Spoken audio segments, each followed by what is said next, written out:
Congressional races in the country took place in central New York. Incumbent Democrat Dan Maffei was defeated by roughly 600 votes. The winner was Republican challenger Ann-Marie Buerkle, who was endorsed by Sarah Palin and supported by many local Tea Party groups. Since taking office, the Congresswoman has maintained her fiscally conservative pledges and positions. In fact, she was actually the only New York Republican to vote no on that debt deal that House Speaker John Boehner cut with President Obama. She said it did not go far enough to cut spending. My next guest says that vote was dangerous, and he believes Buerkle's extreme positions have motivated him to challenge her next fall. He is former Congressman Dan Maffei, and he is joining us from Syracuse tonight. Mr. Maffei, how are you? Good to be with you, Liz. And it is good to see you. So welcome back to the political party. It is 14 months early and only 9 months after you lost that election in a squeaker. Why did you decide to jump in so soon? Well, I'll admit it was a tough decision. I mean, I think a lot of people are so frustrated with the political system right now and seeing the Republicans and the Democrats and how partisan it is, and I'm no different, and particularly after all the energy to put into that last election and have it come out so close. But, looking at Ann-Marie Buerkle, and you'd think after a close election she would probably reach out to the other side, and just as a lot of her colleagues would. Instead, neither her nor her Tea Party colleagues have. They refused to compromise at all. They were willing to let the country go into default practically, and fortunately cooler heads in both parties prevailed. But, who knows how much longer that this can happen. We need to change that. We need to have a way of getting along. It doesn't matter what party we are, but we shouldn't be so motivated by one particular ideology, in this case mostly a social issues ideology, that we ignore the economy and all of the other issues, protecting Social Security and Medicare, and yes, lowering the deficit, but in a way which will help the economy. Okay, I just want to point out that you actually had some former colleagues, Democrats, who also voted no. I mean, your former boss Charlie Rangel voted no, Jerry Nadler voted no. I mean, the reason these folks voted no was because they thought that actually they wanted more taxes on the rich, they wanted more in terms of revenue generation. Do you think that those votes were similarly dangerous?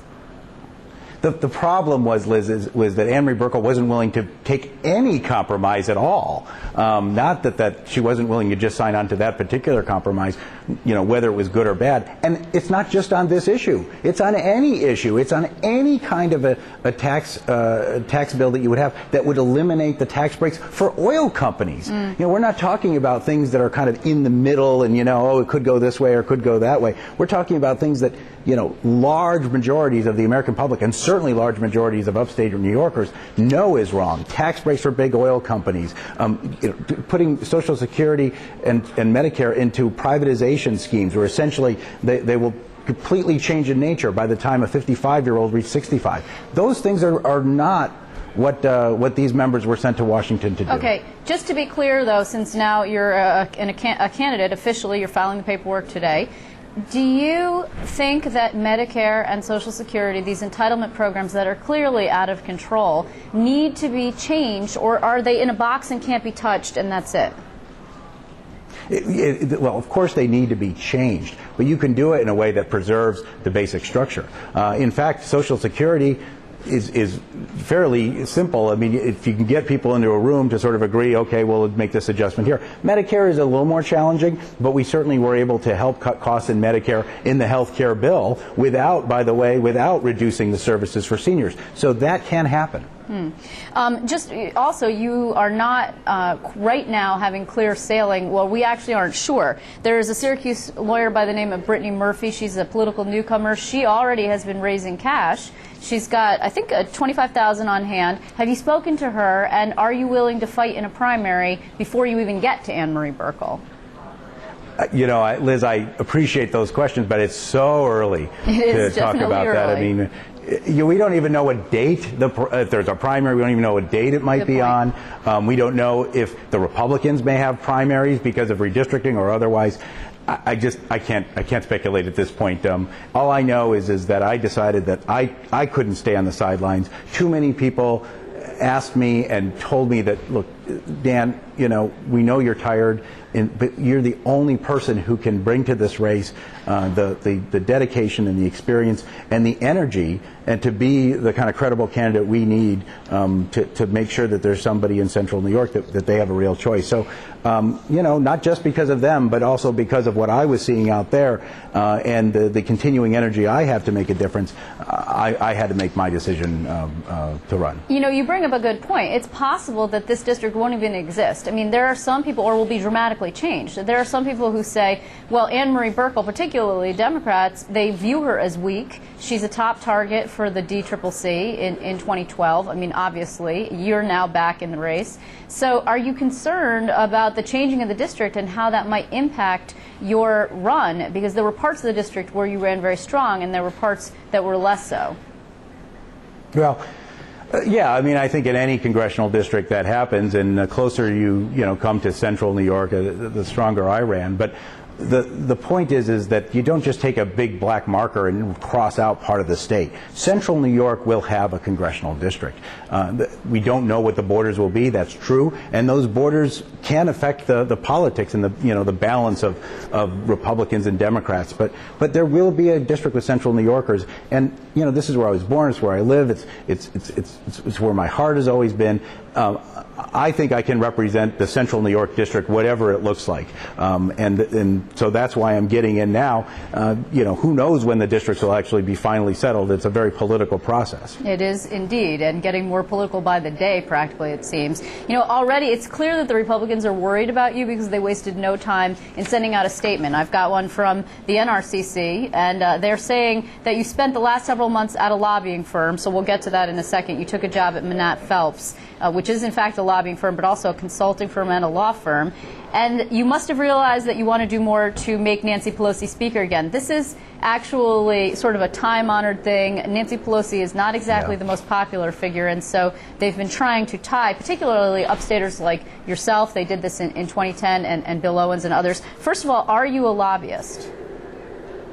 I'm not a lobbyist. As a practical matter, I'm prohibited from lobbying the Congress, and would certainly not break those rules. But I'm not a lobbyist. I'm not going to register as a lobbyist. I'm a consultant, and I do work just like any other consultants do. But no, I'm not a lobbyist. I'm also an assistant professor. I'm teaching at ESF this fall. There's a lot of different kinds of things that I've decided to be involved in, continuing along some of the same themes that when I was in office. Okay, and in regards to the minority leader, if in fact you were elected, would you support her as minority leader again, or if it came to be majority leader?